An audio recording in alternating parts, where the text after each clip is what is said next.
Deputy commissioner Toba ٹیک سنگھ احمد ہاور شہزاد نے سرکاری ملازمین، سول سوسائٹی اور طلباء کے ساتھ مل کر پنجاب کے دوسرے بڑے جنگل میں وزیر اعظم عمران خان کے ویژن کے مطابق شجرکاری کی۔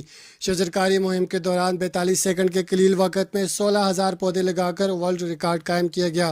پودے لگانے کی تقریب میں ہزاروں مرد، خواتین و طلباء نے بڑھ چڑھ کر حصہ لیا۔ ڈپٹی کمشنر احمد ہاور شہزاد نے میڈیا سے گفتگو کرتے ہوئے کہا کہ اس ماہ ضلع بھر میں 1 ملین پودے لگائے جائیں گے اور ایک نیا ریکارڈ سیٹ کیا ہے۔ آج ہمارے ٹوبہ ٹیک سنگھ کی غیور عوام نے ثابت کر دیا ہے کہ وہ بڑے باہمت ہیں۔ شجرکاری مہم میں ریسکیو پولیس اہلکار، طلباء و طالبات نے سخت دھوپ میں پودے لگا کر یہ ثابت کر دیا کہ ہر پاکستانی کا حوصلہ آج بھی جوان ہے اور پاکستان کا نوجوان پاکستان کے لیے مر مٹنے کو تیار ہے۔